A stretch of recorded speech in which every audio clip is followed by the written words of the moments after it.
નમસ્કાર વિદ્યાર્થી મિત્રો, ઓનલાઈન શિક્ષણની અંદર આપ સૌ વિદ્યાર્થી મિત્રોનું સ્વાગત છે.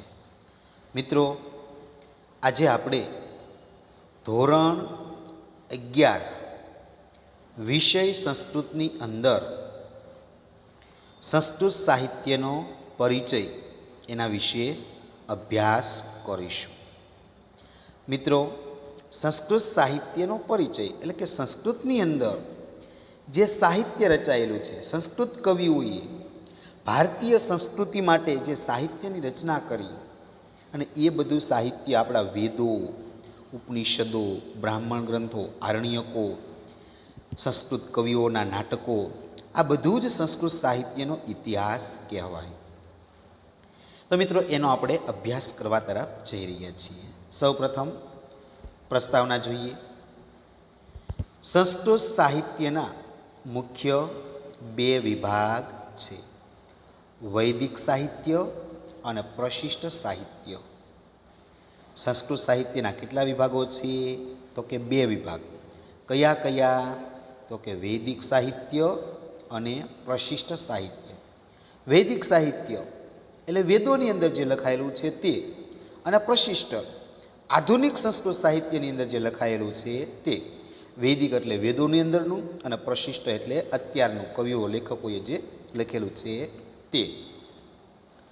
વૈદિક સાહિત્યના આદ્ય ગ્રંથ ઋગ્વેદ, યજુર્વેદ, સામવેદ અને અથર્વવેદ એ 4 વેદ છે. તેમને સંહિતા ગ્રંથ તરીકે પણ ઓળખવામાં આવે છે. એ પછી બીજા ક્રમાંકે વેદની આ સંહિતાઓની વિશેષ સમજૂતી આપવા માટે રચાયેલા શતપથ વગેરે બ્રાહ્મણ ગ્રંથો આવે છે.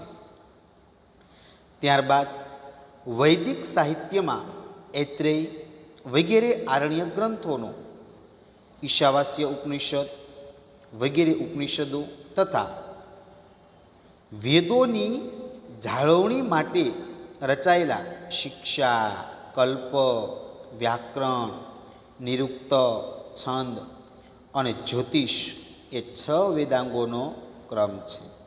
છેલ્લે સાંખ્યયોગ, ન્યાય, વૈશેષિક, પૂર્વ મીમાંસા અને ઉત્તર મીમાંસા વેદાંત એ 6 વેદના અંગોનો પણ આ વૈદિક સાહિત્યમાં સમાવેશ કરવામાં આવ્યો છે. મિત્રો, વૈદિક સાહિત્ય 2 પ્રકારનું છે. સંસ્કૃત સાહિત્યના મુખ્ય 2 વિભાગમાં, એટલે કે વૈદિક સાહિત્ય અને પ્રશિષ્ટ સાહિત્ય. તો વૈદિક સાહિત્યની અંદર કઈ કઈ વસ્તુઓ આવે એ મિત્રો આપણે જોઈએ. તો વૈદિક સાહિત્યને આદ્ય એટલે કે આપણા આદિ સૌથી પ્રાચીન હોય એવા 4 વેદો ઋગ્વેદ, યજુર્વેદ, સામવેદ અને અથર્વવેદ. વેદોને સંહિતા ગ્રંથ તરીકે પણ ઓળખવામાં આવે. મિત્રો, વેદોનું બીજું નામ શું છે? સંહિતા. 4 વેદો છે એનું બીજું નામ શું છે? તો કે સંહિતા. સૌથી પહેલા ક્રમે વેદો આવે એટલે કે સંહિતા.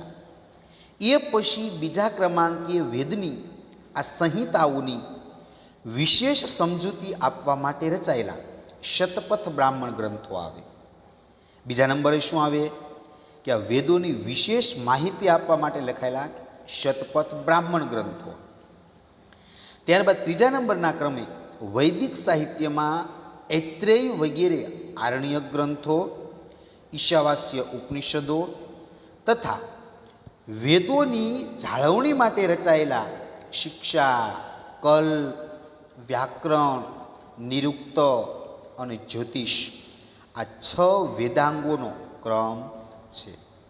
અને છેલ્લે સાંખ્ય યોગ, ન્યાય વૈશેષિક દર્શન, પૂર્વ મીમાંસા અને ઉત્તર મીમાંસા આ 6 વેદાંગોનો પણ વૈદિક સાહિત્યમાં સમાવેશ કરવામાં આવે. તો મિત્રો, વૈદિક સાહિત્યની અંદર શું આવે?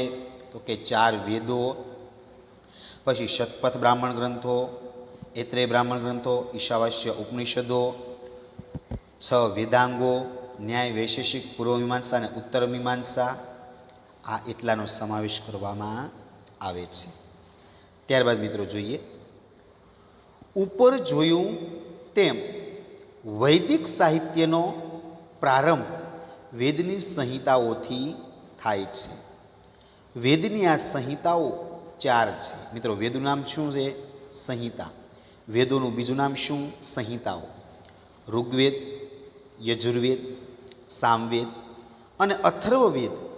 ભારતીય પરંપરા અનુસાર આ વેદ સંહિતાઓને અપૌરુષેય, અપૌરુષ એટલે શું?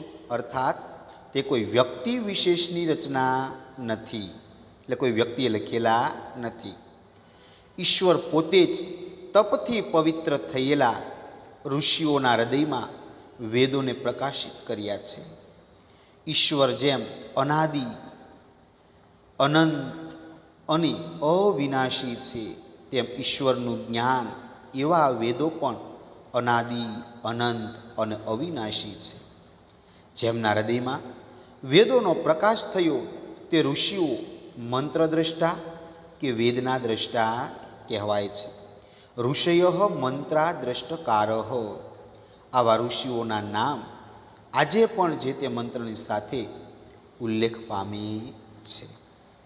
મિત્રો, વૈદિક સાહિત્યની અંદર જોયું આપણે વેદો, બ્રાહ્મણ ગ્રંથો, આરણ્યકો, 6 વેદાંગો, ન્યાયશાસ્ત્ર.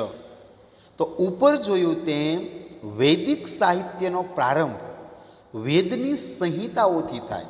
સંહિતા એટલે શું? કે આપણે 4 વેદોથી થાય છે. આ વૈદિક સાહિત્યનો પ્રારંભ એટલે શરૂઆત ક્યાંથી થાય? આપણે 4 વેદોથી. સૌથી પહેલાં કોણ આવે? આપણે 4 વેદો. વેદની આ સંહિતાઓ 4. તો વેદોની સંખ્યા કેટલી છે? 4. ઋગ્વેદ, યજુર્વેદ, સામવેદ અને અથર્વવેદ. ભારતીય પરંપરા અનુસાર આ વૈદિક સંહિતાઓ છે એને અપૌરુષી માનવામાં આવે. અપૌરુષી એટલે કે શું? તો કે કોઈ વ્યક્તિ દ્વારા લખાયેલા નથી હોતા, કોઈ વ્યક્તિ વિશેષની રચના નથી, એટલે કોઈ વ્યક્તિ દ્વારા લખાયેલા હોતા નથી, પણ ઈશ્વરે પોતે જ તપથી પવિત્ર થયેલા ઋષિઓના હૃદયમાં વેદોને પ્રકાશિત કર્યા. ઈશ્વર જેમ અનાદિ, અનાદિ, સૌથી પ્રાચીન, જેનો અને અનંત, જેનો કોઈ અંત નથી તેવા, અને અવિનાશી, જેનો વિનાશ ન થાય તેવા. તો આ ઈશ્વર છે કેવા છે? ઈશ્વર જેમ અનાદિ, અનંત અને અવિનાશી છે, એમ ઈશ્વરનું જ્ઞાન એવા વેદો પણ અનાદિ, અનંત અને અવિનાશી છે. જેમના હૃદયમાં વેદોનો પ્રકાશ થયો તે ઋષિઓ મંત્રદ્રષ્ટા કે વેદના દ્રષ્ટા કહેવાય છે. ઋષય મંત્રદ્રષ્ટાકાર. એટલે ઋષિઓને શું કહેવાય?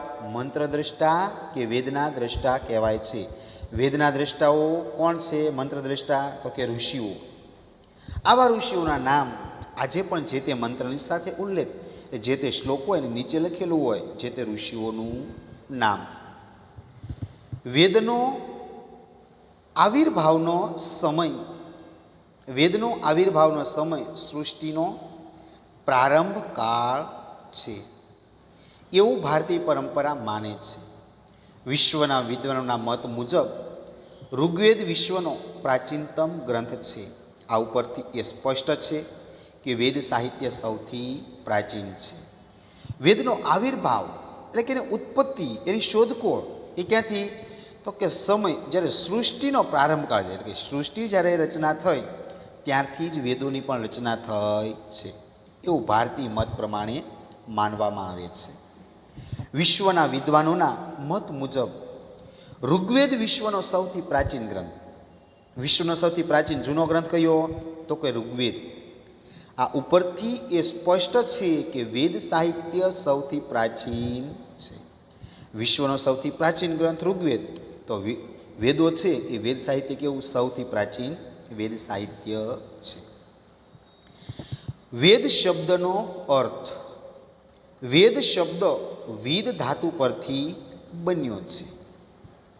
વિદ ધાતુના અનેક અર્થો છે, જેમણે જાણવું, પામવું, વિચારવું અને હોવું વગેરે. વેદ શબ્દનો અર્થ વિદ ધાતુ પરથી બન્યો. વિદ ધાતુનો અર્થ શું થાય? જાણવું, પામવું, વિચારવું અને હોવું. વિદનો અર્થ શું થાય? જાણવું, પામવું, વિચારવું અથવા હોવું. આ બધા ધાત્વાર્થોને જોતા વેદ શબ્દ વિવિધ અર્થોનો વાચક હોવાનું જણાય છે. જેમ કે જેનાથી બધા જ માણસો સત્ય કે ઈશ્વરને જાણી શકે કે પ્રાપ્ત કરી શકે અને વિદ્વાન બની શકે તે વેદ કહેવાય. મિત્રો, વેદ શબ્દ કઈ ધાતુ પરથી બન્યો? વિદ ધાતુ પરથી બન્યો. એનો અર્થ શું થાય? જાણવું, પામવું, વિચારવું અથવા હોવું, એવો અર્થ થાય. જેનાથી બધા જ માણસો સત્ય ઈશ્વરને જાણી શકે, પ્રાપ્ત કરી શકે, વિચારી શકે અને વિદ્વાન બની શકે તેને વેદ કહેવાય. મિત્રો, વેદ એટલે શું? તો કે જેનાથી બધા જ માણસો સત્ય કે ઈશ્વરને જાણી શકે, પ્રાપ્ત કરી શકે, વિચારી શકે અને વિદ્વાન બની શકે તેને વેદ કહેવાય છે. વેદ એટલે શું? તો કે વેદ એટલે જાણવું, પામવું, વિચારવું અથવા હોવું. એટલે કે જેનાથી બધા જ માણસો સત્ય કે ઈશ્વરને જાણી શકે, પ્રાપ્ત કરી શકે, વિચારી શકે અને વિદ્વાન બની શકે તેને વેદ કહેવાય છે. વેદના પર્યાય પદો એટલે કે વેદના જે બીજા જે નામ છે, સમાનાર્થી શબ્દો છે તે જુદા જુદા કારણે આ વેદના નામાંતરો પણ થયા છે. જેમ કે વિવિધ શાસ્ત્રોનો મૂળ સ્ત્રોત આ વેદોમાં રહેલો હોવાથી એમને આમન્યાય કે આગમ કહેવામાં આવે છે. આમન્યાય કે આગમ એટલે કે એક ઋષિ પાસેથી બીજા ઋષિ પાસેથી સાંભળીને કંઠસ્થ કરીને સાચવવામાં આવ્યા હોવાથી વેદને શ્રુતિ કહેવાય છે. આરંભમાં ઋગ્વેદ, યજુર્વેદ અને સામવેદ આ ત્રણ જ વેદો મુખ્ય હતા. તેથી તે ત્રયી અથવા વેદ ત્રયી તરીકે ઓળખાય છે. આમ આ વેદો જુદા જુદા પ્રસંગે જુદા જુદા નામથી ઉલ્લેખ પામે છે. મિત્રો, વેદના પર્યાય શબ્દો તો કે જુદા જુદા કારણે આ વેદના નામો પણ કેવા છે? અલગ અલગ નામ થયા છે. જેમ કે વિવિધ શાસ્ત્રોનો મૂળ સ્ત્રોત આ વેદોમાં રહેલો હોવાથી એમને આમન્યાય કે આગમ કહેવાય. આમન્યાય કે આગમ શા માટે કહેવાય? તો કે વિવિધ શાસ્ત્રોના મૂળ સ્ત્રોત કોણ છે? આ વેદો. એટલે વિવિધ શાસ્ત્રોના મૂળ તો શેમાં? વેદોમાં રહેલા છે. એથી તેમને આમન્યાય કે આગમ કહેવાય છે.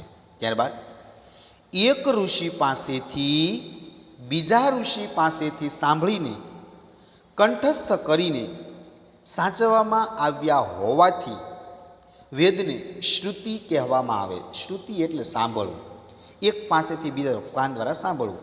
તો એક ઋષિ પાસેથી બીજા ઋષિ પાસેથી સાંભળીને કંઠસ્થ એટલે કે મોઢે કરી અને જેને સાચવવામાં આવ્યા હોય તો એને શું? શ્રુતિ કહેવાય. એટલે વેદને શ્રુતિ પણ કહેવાય છે. સંહિતા કહેવાય, આમન્યાય આગમ કહેવાય, શ્રુતિ કહેવાય. શરૂઆતની અંદર ઋગ્વેદ, યજુર્વેદ અને સામવેદ આ ત્રણ જ વેદો હતા.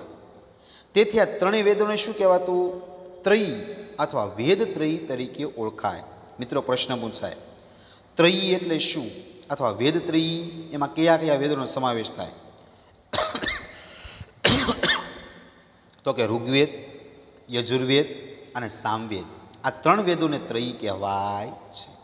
આમ વેદો જુદા જુદા પ્રસંગે જુદા જુદા નામથી ઉલ્લેખ થયેલો છે. તો વેદના પર્યાય શબ્દો કયા કયા? તો કે વેદને આમન્યાય કે આગમ કહેવાય, પછી શ્રુતિ પણ કહેવાય અને ત્રયી પણ કહેવાય છે. ત્યારબાદ મિત્રો આગળ જોઈએ. હવે મિત્રો આજે ચારે ચાર જે વેદો છે એ વેદોની આપણે સમજૂતી જોઈએ. તો સૌથી પહેલો ઋગ્વેદ. ઋગ્વેદ મિત્રો ટૂંક નોંધ લખો અથવા પરિચયાત્મક નોંધ લખો. 4 માર્ક્સની અંદર આ વેદ વિશે ટૂંક નોંધ લખવાની. તો ઋગ્વેદનો વિષય ચારેય વેદ સંહિતાઓમાં ઋગ્વેદનો ક્રમ પ્રથમ છે.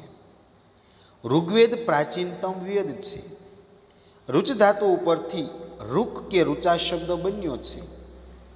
વૈદિક પરંપરા પ્રમાણે જેમાં સ્તુતિ કરવામાં આવી હોય તેવા મંત્રને ઋક કે ઋચા કહે છે. ઋગ્વેદના મંત્રોમાં અગ્નિ, ઇન્દ્ર, વરુણ, પર્જન્ય, ઉષા વગેરે દેવોની સ્તુતિ કરવામાં આવી છે. મિત્રો, ઋગ્વેદનો વિષય તો કે ચારે જે વેદ સંહિતાઓ છે, એ ચારેય વેદો છે, એ ચારેય વેદોની અંદર ઋગ્વેદનો ક્રમ કેટલામો? પ્રથમ ક્રમ છે. ઋગ્વેદ પ્રાચીનતમ એટલે સૌથી પ્રાચીન, સૌથી જૂનો વેદ છે. ઋચ ધાતુ ઉપરથી ઋક કે ઋચા શબ્દ બન્યો. એટલે વૈદિક પરંપરા પ્રમાણે જેમાં સ્તુતિ કરવામાં આવતી હોય, સ્તુતિ એટલે કોઈ પણ દેવી દેવતાનો વખાણ કરવા, તે એના ગુણગાન ગાવા, તે સ્તુતિ કરવામાં આવી હોય તો તેવા મંત્રને ઋક કે ઋચા કહેવાય. ઋક કે ઋચા એટલે શું? કે જેમાં સ્તુતિ કરવામાં આવી હોય તેને. ઋગ્વેદના મંત્રોમાં કયા કયા દેવોની સ્તુતિ કરવામાં આવી? તો કે અગ્નિ, ઇન્દ્ર, વરુણ, પર્જન્ય અને ઉષા. ઋગ્વેદના મંત્રોમાં કયા કયા દેવોની સ્તુતિ કરવામાં આવી? તો કે અગ્નિદેવ, ઇન્દ્રદેવ, વરુણદેવ, પર્જન્ય અને ઉષા વગેરે દેવોની સ્તુતિ કરવામાં આવી. ત્યારબાદ ઋગ્વેદનો આકાર. ઋગ્વેદમાં 10,000થી વધારે મંત્રો છે અને તે મંત્રો 10 મંડળોમાં વિભાજિત છે. દરેક મંડળમાં અનેક સૂક્તો આવેલા છે. ઋગ્વેદના કુલ સૂક્તોની સંખ્યા 1028 છે. તેમાં રહેલા મંત્રોની કુલ સંખ્યા 10,552 છે. દરેક સૂક્તમાં એક કરતાં વધારે મંત્રો આવેલા છે. ઋગ્વેદની 5 શાખાઓ હતી. આજે તેમાંની 2 શાખાઓ પ્રાપ્ત થાય છે, શાક્લ અને બાષ્કળ. મિત્રો, ઋગ્વેદનો આકાર એટલે કે ભાઈ ઋગ્વેદ કવડો છે, તે એનો આકાર, એનું કદ કેવડું છે? તો ઋગ્વેદની અંદર 10,000થી વધારે મંત્રો, શ્લોકો છે. ઋગ્વેદના જે શ્લોકો હોય ને, સોરી મિત્રો, શ્લોકો નહીં પણ એને મંત્રો કહેવાય. આપણે પુસ્તકની અંદર શ્લોકો કહીએ, પણ ઋગ્વેદની અંદર જે શ્લોકો છે, શ્લોકોને શું કહેવાય? મંત્રો કહેવાય. એટલે ઋગ્વેદની અંદર 10,000થી વધારે મંત્રો આવેલા છે. અને આ જે મંત્રો છે એ 10 મંડળમાં એટલે કે 10 વિભાગની અંદર વિભાજિત છે. દરેક મંડળમાં અનેક સૂક્તો આવેલા છે. સૂક્ત એટલે કે સારી સારી ઉક્તિઓ, સારા સારા વાક્યો કે જીવનની અંદર આપણને સારો બોધ આપે, જેમ સુભાષિતો જેમ હોય, તો એવા જ આ સૂક્તો, સારા વાક્યો હોય છે. તો ઋગ્વેદના કુલ સૂક્તોની સંખ્યા 1028 છે. ઋગ્વેદની અંદર સૂક્તો, સારા વાક્યોની સંખ્યા કેટલી છે? તો કે 1028. એમાં રહેલા મંત્રોની કુલ સંખ્યા 10,552. ઋગ્વેદની અંદર સૂક્તોની સંખ્યા 1028, પણ મંત્રો, શ્લોકોને મિત્રો આપણે મંત્રો કહેવાયશું. એટલે મંત્રોની કુલ સંખ્યા કેટલી છે? તો કે 10,552. દરેક સૂક્તમાં એક કરતાં વધારે મંત્રો આવેલા છે. ઋગ્વેદની 5 શાખાઓ હતી. આજે તેમાંથી 2 શાખાઓ પ્રાપ્ત થાય છે, શાક્લ અને બાષ્કળ. ઋગ્વેદની મિત્રો કુલ કેટલી શાખાઓ હતી? 5. પણ આપણને અત્યારે મળે છે કેટલી? તો કે માત્ર 2 જ શાખાઓ, અને તે કઈ કઈ? શાક્લ અને બાષ્કળ. ઋગ્વેદનો મહિમા. ઋગ્વેદમાં આવતા પુરુષ સૂક્ત, નાસદીય સૂક્ત, હિરણ્યગર્ભ સૂક્ત જેવા દાર્શનિક સૂક્તો, સંજ્ઞાન સૂક્ત, દાન સ્તુતિ સૂક્ત, વિવાહ સૂક્ત વગેરે જેવા પારિવારિક સામાજિક સૂક્તો તથા પુરુર્વા ઉર્વશી સંવાદ સૂક્ત, સરમાપણી સંવાદ સૂક્ત જેવા સંવાદ સૂક્તો ખૂબ જ મહત્ત્વના છે અને તે પ્રસિદ્ધિ પામ્યા છે. અહીં આવેલા સંવાદ સૂક્તો ઉપરથી સંસ્કૃત નાટકનો વિકાસ થયો હોવાનું વિદ્વાનો માને છે. મિત્રો, ઋગ્વેદનો મહિમા શું?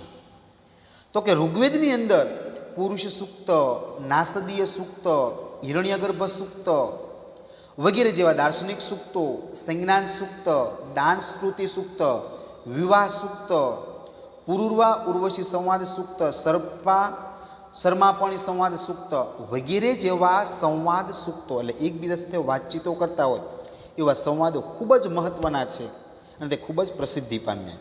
મિત્રો આપણે લખવાનું કે ઋગ્વેદની અંદર કયા કયા સૂક્તોનો સમાવેશ થાય, તો કે પુરુષ સૂક્ત, નાસદીય સૂક્ત, હિરણ્યગર્ભ સૂક્ત, સંજ્ઞાન સૂક્ત, દાન સ્તુતિ સૂક્ત, વિવાહ સૂક્ત, પૂર્વા ઉર્વશી સંવાદ સૂક્ત, શર્મા પાણી સંવાદ સૂક્ત વગેરે જેવા સૂક્તોનો સમાવેશ થાય છે. ત્યારબાદ મિત્રો ઋગ્વેદની સૂક્તિઓ, તો ઋગ્વેદની અંદર જે સારી સારી જે ઉક્તિઓ છે એ ઋગ્વેદની સૂક્તિઓ. એકમ સત વિપ્રા બહુધા વદંતી, ઋગ્વેદ મંડળ 1 સૂક્ત 168 ઋચા 46. મિત્રો ઋગ્વેદની અંદર જે સૂક્તિઓ સારી સારી જે ઉક્તિઓ છે એ આપણે થોડી ઘણી લખવાની. એકમ સતમ વિપ્રા બહુધા વદંતી, એટલે કે એક સત્યને અથવા ઈશ્વરને વિદ્વાનો અનેક રીતે કહે છે. એકમ સત વિપ્રા બહુધા વદંતી, એટલે કે એક સત્ય અથવા ઈશ્વરને વિદ્વાનો અનેક રીતે કહે છે. સા મામ સત્યોક્તિ પરિપાતુમ વિશ્વતઃ, ઋગ્વેદ 10 મંડળ 10 સૂક્ત 37 અને ઋચા 2. સા મામ સત્યોક્તિ પરિપાતુમ વિશ્વતઃ, એટલે કે તે સત્ય વચન સત્ય જ્ઞાન મારી સર્વ તરફથી રક્ષા કરો. તે સત્ય વચન સત્ય જ્ઞાન મારી સર્વ તરફથી રક્ષા કરો. સમ ગચ્છધ્વમ સમ વદધ્વમ સંવો મનાસી જાનતામ, ઋગ્વેદ મંડળ 10 સૂક્ત 111 અને ઋચા 2. એટલે કે સાથે ચાલો, સાથે બોલો, તમારા સૌના મનમાં એક સરખા વિચારો જન્મો. મિત્રો આ કાવ્ય આપણે 10માની અંદર પહેલું જ કાવ્ય ભણી ગયા છીએ. તો મિત્રો ઋગ્વેદની સૂક્તિઓ પણ તમારે યાદ રાખવાની કે એક સત્યને વિદ્વાનો અનેક રીતે કહે છે. તે સત્ય વચન સત્ય જ્ઞાન મારી સર્વ તરફથી રક્ષા કરો. સાથે ચાલો, સાથે બોલો, તમારા સૌના મનમાં એક સરખા વિચારો જન્મો. તો મિત્રો આ ઋગ્વેદ સમજાવો એમ આપણે ટૂંકનોંધ પૂછે તો આપણે ઋગ્વેદનો આટલો પરિચય આપવાનો. તો સૌથી પહેલાં ઋગ્વેદનો વિષય લખવાનો મુદ્દો પાડી, પછી ઋગ્વેદનો આકાર લખવાનો, ઋગ્વેદનો મહિમા લખવાનો અને ઋગ્વેદની સૂક્તિઓ. તો મિત્રો આ 4 માર્કની અંદર આ પ્રશ્ન હશે. ત્યારબાદ મિત્રો બીજો જે વેદ છે એ છે યજુર્વેદ. બીજો વેદ કયો છે મિત્રો? યજુર્વેદ. યજુર્વેદ વિશે પરિચયાત્મક નોંધ લખો. મિત્રો 4 માર્કની અંદર હશે આ પ્રશ્ન. તો યજુર્વેદનો પરિચય, યજુર્વેદનો વિષય. હવે યજુર્વેદની અંદર શું આવે એ આપણે જોઈએ. યજુર્વેદનો વિષય તો કે દેવ પૂજા, સંગતિકરણ અને દાન એમ 3 અર્થ ધરાવતા યજ ધાતુ ઉપરથી યજુષ શબ્દ બન્યો છે. આથી દેવ પૂજન કે યજન કરવા માટેના મંત્રોને યજુષ કહે છે.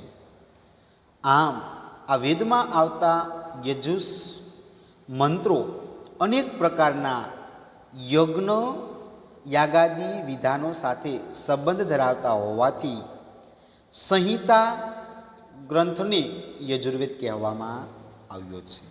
મિત્રો યજુર્વેદ, તો યજુર્વેદની અંદર શું આવે તો કે અલગ અલગ જે દેવો છે એ દેવોની પૂજા, સંગતિકરણ, એકબીજા સાથે કઈ રીતે રહેવું, કામ કઈ રીતે કરવું તે સંગતિકરણ અને દાન. દેવ પૂજા, સંગતિકરણ અને દાન, આમ 3 અર્થ ધરાવતા યજ ધાતુ ઉપરથી યજુષ શબ્દ બન્યો. આથી દેવ પૂજન કે યજન કરવા માટેના મંત્રોને શું યજુષ કહે છે.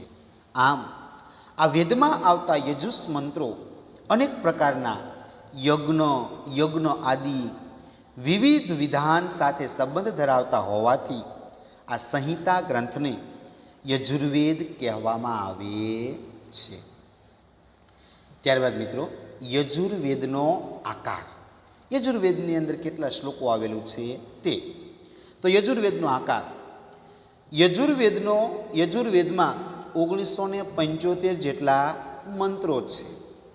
આપણે મિત્રો શ્લોકોની જગ્યાએ શું લખવાનું? મંત્રો. શ્લોકો એમ નહીં કહેવાનું. આ બધા મંત્રો 40 અધ્યાયોમાં વહેંચાયેલા છે. દરેક અધ્યાયમાં જુદી જુદી સંખ્યામાં મંત્રો આવે છે. કેટલાક મંત્રો પદ્યાત્મક છે તો કેટલાક મંત્રો ગદ્યાત્મક પણ છે. યજુર્વેદની મુખ્ય બે શાખાઓ છે, શુક્લ યજુર્વેદ અને કૃષ્ણ યજુર્વેદ. યાજ્ઞવલ્કએ સૂર્ય ઉપાસના કરી તેની કૃપાથી યજુર્વેદનું જ્ઞાન મેળવ્યું હતું, તે શુક્લ યજુર્વેદ કહેવાય છે. શુક્લ યજુર્વેદની બે શાખાઓ પ્રચલિત છે, કણ્વ અને માધ્યંદિની, જ્યારે કૃષ્ણ યજુર્વેદની 4 શાખાઓ પ્રચલિત છે, તેત્રી, મૈત્રાયણી, કાઠક, કપિષ્ઠલ અને કઠ. તો મિત્રો યજુર્વેદનો આકાર જોઈએ. યજુર્વેદનો આકાર કેવો છે તે. તો યજુર્વેદનો આકાર, યજુર્વેદની અંદર કેટલા, તો કે 1975 જેટલા મંત્રો એટલે કે શ્લોકો આવેલા છે. યજુર્વેદની અંદર 1975 જેટલા મંત્રો છે. આ બધા મંત્રો છે એ 40 અધ્યાયની અંદર વહેંચાયેલા છે. કેટલા અધ્યાયની અંદર? 40 અધ્યાયની અંદર. અને દરેક અધ્યાયની અંદર જુદી જુદી સંખ્યામાં મંત્રો આવે છે. કેટલાક મંત્રો પદ્યાત્મક એટલે કે કાવ્ય સ્વરૂપે, પદ્ય એટલે કાવ્ય, કાવ્ય સ્વરૂપે આપણે ગાઈ શકીએ તેવા, તો કેટલાક મંત્ર ગદ્ય સ્વરૂપે આપણે જે પાઠ હોય એમ વાક્ય સ્વરૂપે, કેટલાક કાવ્ય સ્વરૂપે છે તો કેટલાક ગદ્ય એટલે કે પાઠ સ્વરૂપે પણ છે. યજુર્વેદની મુખ્ય બે શાખાઓ છે. આ મિત્રો બરાબર યાદ રાખજો, કારણ કે પ્રશ્નોની અંદર પણ આ 2 માર્ક્સની અંદર આ પ્રશ્ન પૂછાય કે ભાઈ યજુર્વેદની મુખ્ય શાખાઓ 2, યજુર્વેદની શાખાઓ કેટલી છે અને કઈ કઈ? તો યજુર્વેદની મુખ્ય 2 શાખાઓ છે. કઈ કઈ? શુક્લ યજુર્વેદ અને કૃષ્ણ યજુર્વેદ. યજુર્વેદની મુખ્ય 2 શાખાઓ કઈ? શુક્લ યજુર્વેદ અને કૃષ્ણ યજુર્વેદ. યાજ્ઞવલ્ક્ય ઋષિએ સૂર્યની ઉપાસના કરી અને તેની કૃપાથી યજુર્વેદનું જ્ઞાન મેળવ્યું હતું, તેને શુક્લ યજુર્વેદ કહેવાય છે. યાજ્ઞવલ્ક્ય ઋષિએ કોની? સૂર્યની ઉપાસના કરી અને તેની કૃપાથી અને યજુર્વેદનું જ્ઞાન મળ્યું હતું, તેથી તે શુક્લ યજુર્વેદ કહેવાય છે. શુક્લ યજુર્વેદ શા માટે કહેવાય? કે ભાઈ યાજ્ઞવલ્ક્ય ઋષિએ સૂર્યની ઉપાસના કરી અને તેની કૃપાથી યજુર્વેદનું જ્ઞાન મેળવ્યું હતું, આથી તેને શુક્લ યજુર્વેદ કહેવાય. ત્યારબાદ શુક્લ યજુર્વેદની 2 શાખાઓ પ્રચલિત છે, કાણવ અને માધ્યંદિની. શુક્લ યજુર્વેદની કઈ શાખાઓ, કેટલી શાખાઓ છે, કઈ કઈ? તો શુક્લ યજુર્વેદની 2 શાખાઓ પ્રચલિત છે. કઈ કઈ? તો કે કાણવ અને માધ્યંદિની. જ્યારે કૃષ્ણ યજુર્વેદ છે એની 4 શાખાઓ છે. મિત્રો બરાબર યાદ રાખજો. શુક્લ યજુર્વેદની કેટલી શાખાઓ? 2. કઈ કઈ? કાણવ અને માધ્યંદિની. અને કૃષ્ણ યજુર્વેદની શાખાઓ કઈ? તો કે તૈત્તિરી, મૈત્રાયણી, કાઠક અને કપિષ્ઠલ કઠ. કૃષ્ણ યજુર્વેદની કેટલી શાખાઓ છે? 4. કઈ કઈ? તૈત્તિરી, મૈત્રાયણી, કાઠક, કપિષ્ઠલ, કઠ. તો આ મિત્રો યજુર્વેદનો આકાર, એનું સ્વરૂપ. ત્યારબાદ યજુર્વેદની સૂક્તિઓ. યજુર્વેદની અંદર કેવા સારા વાક્યો આવેલા છે તે. તો અનૃતાત સત્યમ ઉપેમી, યજુર્વેદ અધ્યાય 1 મંત્ર 5. એટલે કે હું અસત્યથી દૂર થઈને સત્યને પ્રાપ્ત થાવ. અનૃતાત સત્યમ ઉપેમી, હું અસત્યથી દૂર થઈને સત્યને પ્રાપ્ત થાવ. બીજું, મિત્રસ્ય અહમ ચક્ષુષામ સર્વાણી ભૂતાની સમીક્ષે. મિત્રસ્ય અહમ ચક્ષુષામ સર્વાણી ભૂતાની સમીક્ષે. યજુર્વેદ અધ્યાય 16 મંત્ર 18. એટલે કે હું મિત્રની દ્રષ્ટિએ સર્વ પ્રાણીઓને જોઉં. હું મિત્રની દ્રષ્ટિએ સર્વ પ્રાણીઓને જોઉં. તો મિત્રો આ જે ટૂંકનોંધ છે એ આપણે યજુર્વેદ વિશે પરિચયાત્મક નોંધ લખો. તો એની અંદર મિત્રો યજુર્વેદનો વિષય, યજુર્વેદનો આકાર અને યજુર્વેદની સૂક્તિઓ આટલું લખવાનું. ત્યારબાદ મિત્રો ત્રીજો, સામવેદ. સામવેદ વિશે પરિચયાત્મક નોંધ લખો અથવા ટૂંકનોંધ લખો. સામવેદ. સામવેદનો વિષય. સામનો અર્થ ગીતિ અથવા ગાન એવો થાય, તેથી સામવેદ ગાનના મંત્રોનો સંગ્રહ છે. યજ્ઞના અવસરે ઉદગાતા ઋત્વિજ દેવતાઓનું સ્તુતિગાન આ મંત્રોથી કરે છે.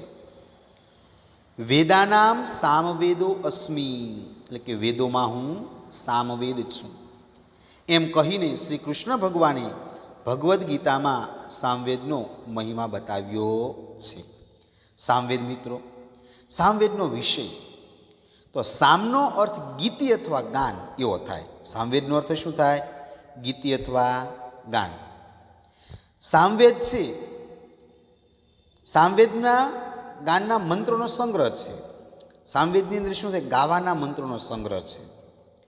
યજ્ઞના અવસરે ઉદ્ગાતા ઋત્વિજ, એટલે કે જે યજ્ઞ કરવાનો જે મુખ્ય જે બ્રાહ્મણ હોય તે યજ્ઞના ઉદ્ગાતા ઋત્વિજ દેવતાઓનું સ્તુતિગાન આ મંત્રોથી કરે છે. વેદોની અંદર સામવેદો અસ્મિ, એટલે કે વેદોની અંદર હું સામવેદ છું એમ કહી અને શ્રી કૃષ્ણ ભગવાને ભગવદ્ ગીતામાં પણ સામવેદનો મહિમા બતાવ્યો છે. વેદોની અંદર ભગવાન કયા વેદમાં રહેલા છે? તો કે સામવેદ. સામવેદ એટલે શું? ગીતિ અથવા ગાન. સામવેદની અંદર ગાવાના મંત્રોનો સંગ્રહ હોય. યજ્ઞના અવસરે ઉદ્ગાત દાતા ઋત્વિજ જે દેવતાઓનું સ્તુતિગાન આ મંત્રોથી કરે છે. ત્યારબાદ મિત્રો સામવેદનો આકાર જોઈએ. સામવેદનો આકાર એટલે કે સામવેદની અંદર કેટલા મંત્રો છે તે. તો સામવેદમાં કુલ 1875 મંત્રો છે. આ બધા પૂર્વાચિક અને ઉત્તરાર્ચિક એમ બે ભાગમાં વહેંચાયેલા છે. પૂર્વાર્ચિકમાં અગ્નિ, ઇન્દ્ર, સોમ એટલે ચંદ્ર વગેરે દેવોનો સ્તુતિગાન છે અને તેમાં કુલ 650 મંત્રો છે. જ્યારે ઉત્તરાર્ચિકમાં 1225 મંત્રો છે, જેમાં દશરાધ, સંવત્સર, એકા વગેરે વૈદિક અનુષ્ઠાનના મંત્ર ગીતો છે. સામવેદની અસંખ્ય શાખાઓ હોવાનો ઉલ્લેખ મળે છે. આજે તો માત્ર 3 જ શાખાઓ ઉપલબ્ધ છે: કૌથુમીય, રાણાયણીય અને જૈમિનીય. સામવેદનો આકાર મિત્રો, સામવેદની અંદર કેટલા મંત્રો સમાયેલા છે? તો સામવેદની અંદર કુલ 1875 મંત્રો છે. સામવેદની અંદર કેટલા મંત્રો છે? 1875. સામવેદના જે બધા ભાગની અંદર પૂર્વાર્ચિક અને ઉત્તરાર્ચિક એટલે કે પહેલો ભાગ અને પછીનો ઉત્તરનો ભાગ, પહેલાનો અને પાછળનો ભાગ એમ પૂર્વાર્ચિક અને ઉત્તરાર્ચિક એમ બે ભાગમાં વહેંચાયેલા છે. પૂર્વાર્ચિક એટલે કે પહેલો જે ભાગ છે એની અંદર અગ્નિદેવ, ઇન્દ્રદેવ, સોમ એટલે કે ચંદ્ર વગેરે દેવોના સ્તુતિ અને ગાન કરવામાં આવેલા છે. અને પૂર્વાર્ચિકની અંદર કુલ 650 મંત્રો શ્લોકોની સંખ્યા છે. જ્યારે ઉત્તરાર્ચિકમાં 1225 મંત્રો છે, જેમાં દશરાથ, સંવત્સર, એકા વગેરે વૈદિક અનુષ્ઠાનના મંત્રના ગીતો છે. સામવેદમાં અસંખ્ય શાખાઓ હોવાનો ઉલ્લેખ મળે છે કે ભાઈ સામવેદની અંદર અસંખ્ય કેટલી બધી શાખાઓ મળે છે. તો આજે તો માત્ર 3 જ શાખાઓ છે. સામવેદની અસંખ્ય શાખાઓ છે પણ આજે કેટલી ઉપલબ્ધ છે? માત્ર 3. અને તે કઈ કઈ? તો કે કૌથુમીય, રાણાયણીય અને જૈમિનીય. સામવેદની કેટલી શાખાઓ છે? તો કે કૌથુમીય, રાણાયણીય અને જૈમિનીય. ત્યારબાદ મિત્રો સામવેદની વિશેષતા. તો સંગીત શાસ્ત્રનો ઉદ્ગમ સામવેદથી મનાયો છે. સામના 4 પ્રકારના ગાન પ્રસિદ્ધ છે: ગ્રામગાન, અરણ્યગાન, ઉદ્ગાન અને ઉહ્ય ગાન. સામવેદની વિશેષતાઓ કઈ કઈ છે મિત્રો? તો કે સંગીત શાસ્ત્રનો જે ઉદ્ભવ, આપણું જે સંગીત શાસ્ત્ર છે એનો ઉદ્ભવ ક્યાંથી થયો? તો કે સામવેદથી થયો હોવાનું મનાય છે. આ એની વિશેષતા. આપણું જે સંગીત શાસ્ત્ર છે એનો ઉદ્ભવ ક્યાંથી થયો? સામવેદમાંથી. સામવેદની અંદર સામના 4 પ્રકારના ગાન પ્રસિદ્ધ છે. આ ગીતો છે એની અંદર 4 પ્રકારના જે ગીતો છે એ જાણીતા છે. પહેલું ગ્રામ ગાન, એટલે ગામની અંદર ગાવામાં આવતું ગાન, કે સમગ્ર ગામની અંદર આખા ગામ માટે જે ગાવામાં આવતું સમૂહ ગાન, આખા ગામના લોકો જે ગીત ગાતા હોય એ ગ્રામ ગાન. અરણ્ય ગાન, અરણ્ય એટલે જંગલ, વન, કે ભાઈ અરણ્યની અંદર અથવા જંગલની અંદર જે ગીત ગાવામાં આવે એને મિત્રો અરણ્ય ગાન કહેવાય. ઉદ્ગાન, એટલે કે બોલવું, મોટેથી આમ ઉચ્ચારણ કરવું, કે ભાઈ જ્યારે કોઈની ઉન્નતિ થતી હોય, પ્રગતિ થવાની હોય, સૂર્ય જ્યારે ઉગતો હોય એટલે આમ પ્રગતિ થતી હોય તો એવા સૂર્ય ઉગે ત્યારે જે ગાવામાં ગીત આવતું હોય ત્યારે ઉદ્ગાન કહેવાય. અને ઉહ્ય ગાન નીચા પ્રકારનું જે હોય, નીચે ગાવામાં આવતું ગીત, ઉપર ગાવામાં આવતું ગીત અને નીચે ગાવામાં આવતું ગીત, તો આ મિત્રો સામવેદ. સામવેદ વિશે ટૂંક નોંધ લખો અથવા સામવેદ વિશે પરિચયાત્મક નોંધ લખો. તો એમાં સામવેદનો વિષય લખવાનું, સામવેદનો આકાર લખવાનું અને સામવેદની વિશેષતા. ત્યારબાદ મિત્રો ચોથો વેદ અથર્વવેદ. ચોથો વેદ અથર્વવેદ. અથર્વવેદ વિશે ટૂંક નોંધ અથવા પરિચયાત્મક નોંધ લખો. અથર્વવેદનો પરિચય. અથર્વ શબ્દ એ ગતિ કે ચેષ્ટાનો અર્થ ધરાવતા થર્વ ધાતુ ઉપરથી બન્યો છે. તેથી ગતિ કે ચેષ્ટાના અભાવવાળી સ્થિતિને અથર્વ કહે છે. આનો આશય એવો લેવાય છે કે સ્થિરતા કે ચિત્તની વૃત્તિઓના નિરોધરૂપ યોગ વગેરેનો ઉપદેશ હોવાથી આ અથર્વવેદ કહેવાય છે. કેટલાક લોકો અથર્વ એ ઋષિનું નામ છે એમ માને છે. અથર્વ નામના ઋષિએ આ મંત્રોનું દર્શન કર્યું હોવાથી આ વેદને અથર્વાંગીરસ પણ કહે છે. જોકે આરંભમાં વેદત્રયીમાં તેને સ્થાન મળ્યું ન હતું, પરંતુ તેની મહત્તા, એના ઉપયોગનો ખ્યાલ આવતા અન્ય 3 વેદો જેવું જ ગૌરવ પ્રાપ્ત થયું. અથર્વવેદનો પરિચય મિત્રો આપો અથવા એના વિશે ટૂંક નોંધ લખો. તો એની અંદર લખવાનું કે અથર્વ શબ્દ છે એનો ગતિ કે ચેષ્ટા, આગળ પ્રગતિ કરવી, કોઈ પણ પ્રકારની ક્રિયા કરવી, એટલે અથર્વ શબ્દ એ ગતિ કે ચેષ્ટાનો અર્થ ધરાવતા થર્વ ધાતુ ઉપરથી બન્યો છે. તેથી ગતિ કે ચેષ્ટાના ન અભાવવાળી સ્થિતિને અથર્વ કહે છે. અથર્વ, થર્વ એટલે ગતિ, ચેષ્ટા, અને અથર્વ એટલે કે કોઈ પણ પ્રકારની ગતિ નહીં, અભાવવાળી સ્થિતિ, એને અથર્વ કહે છે. આનો આશય એવો લેવાય છે કે સ્થિરતા કે ચિત્તની વૃત્તિઓના નિરોધરૂપ યોગ વગેરેનો ઉપદેશ હોવાથી આ અથર્વવેદ કહેવાય છે. કેટલાક લોકો અથર્વ એ ઋષિનું નામ છે એમ માને છે. અથર્વ નામના ઋષિએ આ મંત્રોનું દર્શન કર્યું હોવાથી આ વેદને અથર્વાંગીરસ પણ કહેવાય છે. જોકે શરૂઆતની અંદર વેદત્રયી ઋગ્વેદ, યજુર્વેદ ને સામવેદની અંદર એ વેદત્રયીમાં અથર્વવેદને સ્થાન મળ્યું નહોતું, પરંતુ તેની મહત્તા, એની ઉપયોગિતાનો ખ્યાલ આવતા અન્ય 3 વેદો જેવું જ અથર્વવેદને પણ ગૌરવ પ્રાપ્ત થયું. ત્યારબાદ મિત્રો અથર્વવેદનો આકાર. અથર્વવેદની અંદર કેટલા પ્રકારના મંત્રો છે? તો અથર્વવેદનો આકાર. અથર્વવેદ એમાં 20 કાંડ છે. અથર્વવેદની અંદર કેટલા? 20 કાંડ, 20 ભાગો છે. દરેક કાંડમાં ઓછા વત્તા પ્રમાણમાં સૂક્તો છે. આ સૂક્તોની કુલ સંખ્યા 736 જેટલી છે. કુલ મળીને લગભગ 6000 જેટલા મંત્રો આ વેદમાં આવેલા છે. અથર્વવેદની 9 શાખાઓ હતી. આજે તો માત્ર 2 જ શાખાઓ ઉપલબ્ધ છે, શૌનક અને પીપલાદ. અથર્વવેદનો આકાર. તો અથર્વવેદની અંદર કેટલા કાંડ છે? 20 કાંડ છે. દરેક કાંડની અંદર ઓછા વત્તા પ્રમાણમાં સૂક્તો રહેલા છે. સૂક્તો એટલે સારી ઉક્તિઓ. આ સૂક્તોની કુલ સંખ્યા 736 જેટલી છે. કુલ મળી લગભગ 6000 જેટલા મંત્રો આ વેદમાં આવેલા છે. અથર્વવેદની 9 શાખાઓ હતી. અથર્વવેદની કેટલી શાખાઓ હતી? 9. પરંતુ આજે માત્ર 2 જ શાખાઓ ઉપલબ્ધ છે, મળે છે. અને એ કઈ? શૌનક અને પીપલાદ.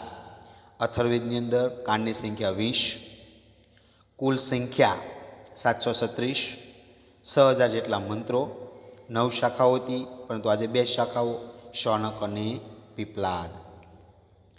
ત્યારબાદ અથર્વવેદનો વિષય. અથર્વવેદમાં વિવિધ રોગોની નિવૃત્તિના ઉપાયો, કૃષિ અને પશુપાલન, રાજશાસન, બ્રહ્મવિદ્યા, માતૃભૂમિનું ગૌરવ, પિતૃમેઘ તથા યજ્ઞ આદિના વિધાનોનો બાબતો મુખ્ય છે. પૃથ્વી સૂક્ત, કાલ સૂક્ત, બ્રહ્મચર્ય સૂક્ત, વિવાહ સૂક્ત, મધુવિદ્યા સૂક્ત વગેરે મહત્ત્વના સૂક્તો આ વેદમાં છે. અથર્વવેદના વિષયો સામાન્ય જનજીવન સાથે ગાઢ સંબંધ ધરાવે છે. તેથી આ વેદ સામાન્ય જનતાનો વેદ પણ કહેવાય છે. મિત્રો, અથર્વવેદની અંદર કઈ વાત છે, મુખ્ય વિષય કયો? તો કે અથર્વવેદમાં વિવિધ રોગની નિવૃત્તિ, અલગ અલગ પ્રકારના રોગોને દૂર કરવાના ઉપાયો, કૃષિ અને પશુપાલન એટલે કે ખેતી અને પશુપાલન, રાજ્યની અંદર શાસન કઈ રીતે કરવું તે, બ્રહ્મ વિદ્યા એટલે કે બ્રાહ્મણની વિદ્યા, બ્રહ્મ અંગેનું જ્ઞાન, માતૃભૂમિનું ગૌરવ, આપણી જે જમીન છે, આપણી જે જન્મ થયો તેમ આપણી માતૃભૂમિ જે જમીન છે એ, પિતૃમેઘ, પિતૃઓ માટે જે વરસાદ, મેઘ, જે યજ્ઞ કરવામાં આવે એમ વગેરે યજ્ઞ આદિના જે વિધાનો છે એ બાબતો મુખ્ય છે. અથર્વવેદનો વિષય શું? વિવિધ રોગોની નિવૃત્તિ, કૃષિ, પશુપાલન, રાજ્ય શાસન, બ્રહ્મવિદ્યા, માતૃભૂમિ ગૌરવ, પિતૃમેઘ અને યજ્ઞ આદિના વિધાનો. એ સિવાય પૃથ્વી સૂક્ત, કાળ સૂક્ત, બ્રહ્મચર્ય સૂક્ત, વિવાહ સૂક્ત અને મધુ સૂક્ત વગેરે સૂક્તોનો સમાવેશ થાય છે. અથર્વવેદના વિષયો સામાન્ય જનજીવન સાથે ગાઢ સંબંધ ધરાવે છે. તેથી આ વેદ સામાન્ય જનતાનો વેદ પણ કહેવાય. સામાન્ય જનતાનો વેદ કયો? તો કે અથર્વવેદ. શા માટે? કે સામાન્ય જનજીવન સાથે ગાઢ સંબંધ ધરાવે એટલા માટે. ત્યારબાદ અથર્વવેદની સૂક્તિઓ. અનુવ્રત પિતુઃ પુત્રો માત્રા ભવતુ સમ્મના. અથર્વવેદે કાંડ 3, સૂક્ત 3, મંત્ર 2. અનુવ્રત પિતુઃ પુત્રો માત્રા ભવતુ સમ્મના એટલે પુત્ર તે કે જે પિતાના વ્રતોનું પાલન કરે અને માતાના મનને અનુકૂળ થાય. પુત્ર તે કહેવાય કે જે પિતાના વ્રતનું પાલન કરે અને માતાના મનને અનુકૂળ થાય. શતહસ્ત સમાહર સહસ્ત્રસ્ત સમકીરમ.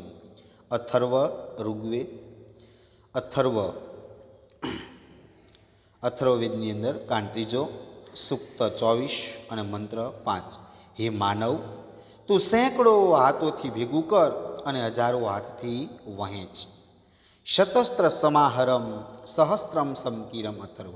હે માનવ, તું સેંકડો હાથોથી ભેગું કર અને હજારો હાથોથી વહેંચ. માતા ભૂમિ પુત્રો અહમ પૃથિવ્યા. અથર્વ. પૃથ્વી મારી માતા છે અને હું પૃથ્વીનો પુત્ર છું. તો મિત્રો, અથર્વવેદની સૂક્તિઓ કે ભાઈ અથર્વવેદની અંદર પુત્ર એવો હોવો જોઈએ કે જે પિતાના વ્રતોનું પાલન કરે અને માતાના મનને અનુકૂળ થાય. એમ પછી મનુષ્યને કીધું કે હે માનવ, તું સેંકડો હાથોથી એટલે કે ઘણી રીતે, બધી રીતે અન્ન ભેગું કર અને હજારો હાથોથી વહેંચ એટલે દાન પુણ્ય કર. પૃથ્વી મારી માતા છે અને હું પૃથ્વીનો પુત્ર છું. તો મિત્રો, આ છે એ અથર્વવેદ વિશે પરિચયાત્મક નોંધ. અથર્વવેદ વિશે ટૂંક નોંધ લખો તો એની અંદર અથર્વવેદનો પરિચય, અથર્વવેદનો આકાર, અથર્વવેદનો વિષય અને અથર્વવેદની સૂક્તિઓ એટલું મિત્રો લખવાનું છે. તો મિત્રો, અહીં આપણે આ 4 વેદો છે, ઋગ્વેદ, યજુર્વેદ, સામવેદ અને અથર્વવેદ, આ 4 જે વેદો છે એનો પરિચય આપણે જોયો. તો મિત્રો, અહીં આપણે આપણો આ લેક્ચર પૂર્ણ કરીએ છીએ. મિત્રો, હોમવર્કની અંદર આ 4 વેદો એકવાર તમારે લખવાના છે. તો મિત્રો, અહીં આપણે આ પાઠ પૂર્ણ કરીએ છીએ.